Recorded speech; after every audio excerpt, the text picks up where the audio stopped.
A Bay Area tech entrepreneur is investing millions of dollars into preserving a small town that he calls home. He's buying historic buildings, supporting local businesses, and pushing back, trying to protect the character of Point Reyes Station. Kenny Choi reports on this effort to balance change, tourism, and preservation in West Marin.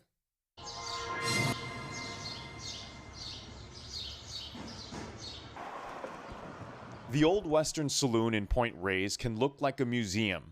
Its rustic sign out front, a piece of history preserved, just like the antique cash register inside. If you want to turn the dial up a bit, I think. Chris Halls is on a mission to wind back the clock in West Marin and add his own touch to the town. He hired an artist to install a mural. Well, we're preserving the Old Western. This used to be a empty yard that had basically been closed for 50 years. In the side of the building, the whole building was falling apart. Live music at night is back at the reopened saloon, while relics of the original bar and glass windows remain in place. Halls made his fortune in tech, building a family safety tracking app called Life360. He walks his dog around town like any other resident. I went to school just up the street here over the end of that field, and the streets haven't changed too much.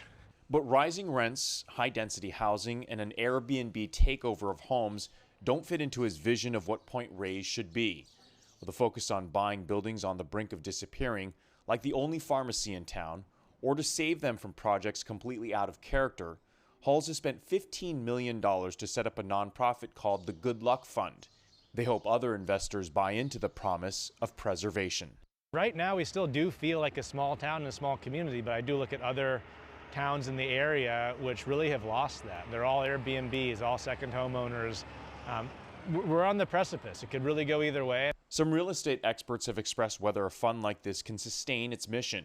Local workers credit the fund for saving jobs, including at the West Marin pharmacy that recently reopened. Wealth comes in where you kind of get this two-class system of either the wealthy person or the person serving them. We can buck that trend by keeping businesses more available to locals, having decent rent, making sure buildings are used appropriately. Just across the street from the Old Western, a new restaurant called the Bar Aucklet is getting ready to open at the Station House Cafe, also acquired by the Good Luck Fund. Shannon Gregory is the restaurant owner who's leasing the space. Had a very good lease, very thoughtful, and only for the business to thrive and hire local people and to make this a community place as well as for the tourists. Halls says the fund makes it possible to rent spaces to local businesses without maximizing profit and not drastically raising the rent because of market conditions. That was enough for Gregory to go all in. I think towns like this are historic, and people like to come here and see the same thing over and over again. And I think the locals don't like to change either, you know, because they live here and they want it to feel the same and be the same. This was a town where people were very civic-minded and active, and we lost some of that.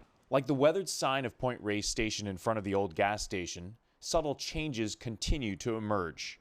We cannot fight the tourists. We need to peacefully coexist with them. We can't fight change. Eventually the sun's going to explode, the oceans will melt, but we can navigate it and we can slow it down.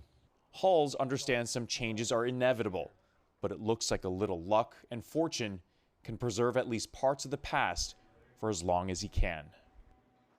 Well, Halls said that he had planned to establish the nonprofit anonymously, but since word got out, he's just embracing his new role. The fund has also purchased property in nearby Inverness.